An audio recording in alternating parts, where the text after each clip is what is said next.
አንድ ሴት እግዚአብሔርን የምትፈራ በጣም በችግር ውስጥ በድህነት ውስጥ የነበረች ሴት ጎረቤት ነበራት እግዚአብሔርን የማያምን እና ሁሉ ጊዜ እግዚአብሔርን ስትባርከው ይሰማል። እግዚአብሔር ሆይ ተባረክ እያለች ድምጿን ጮክ አድርጋ ስትዘምር በየቀኑ ይሰማል።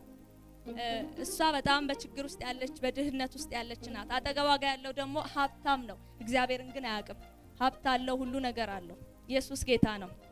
እና በማለዳ ተነስታ ቤቷ የቀረ አንድ ቁራሽ እንጀራ ብቻ ነበረ። እሱን እንጀራ ይዛ አቤት እግዚአብሔር ሆይ ተባረክ፣ ይሄን እንጀራ በላዋለሁ፣ ስለባረክ የለት እንጀራዬን ደግሞ ስለምትሰጠኝ አመሰግናለሁ ብላ ያለችውን እንጀራ በላች። ይሄ ሰውየው ይሰማ ነበር ጎረቤቷ ስለሆነ እና በጣም ይናደድባታል። እግዚአብሔር የሚባል ነገር እኮ የለም፣ እቺ ሴትዮ እንዴት አድርጌ ልንገራት? ቆይ ዛሬ ላስረዳት ይልና በር አንኳኩቶ ምን ማለትሽ ነው? እግዚአብሔር የሚባል የለም። ሰው እኮ የተፈጠረው ከእንዲህ ከእንደዚህ ነው። እግዚአብሔርን ማንን ነው የምትጠይቂው?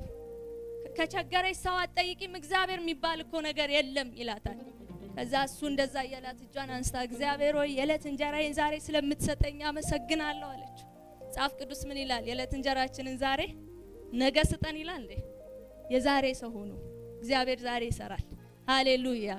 ከዛም በኋላ የሰው የሄደና ቆይ ዛሬ ላስተምራት አለና ስለምትሰጠኝ አመሰግናለሁ ብላ የጸለየችውን ጸሎት ስለሰማ ወደ ገበያ ሄደና የሚያስፈልጋትን ነገር ሁሉ በማዳበሪያ ገዛዝቶ በር ላይ ያስቀመጠ።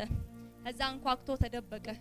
እሷም በሩን ከፍታ ስትወጣ ማዳበሪያ ሙሉ አስቤዛ ፊት ለፊቷ ተቀምጧል። የተለያየ የሚያስፈልግ ነገር ሁሉ ተቀምጧል። ከዛ እጇን አንስታ አቤት እግዚአብሔር ሆይ እንደጠየቅኩ የለት እንጀራዬን ሰጠኸኝ ብላ እያመሰገነች እያለ እየሳቀ ከተደበቀበት ወጣና እግዚአብሔር አይደለም እኔ ነኝ ያመጣሁት አላት። የታል እግዚአብሔር የሰጠሽ አላት።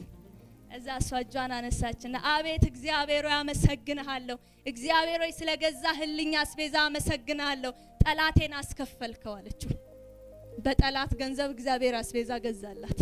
ኢየሱስ ጌታ ነው። በማን ገንዘብ ነው የገዛው? በማያምነው ገንዘብ እግዚአብሔር አስገዝቶ መገባት።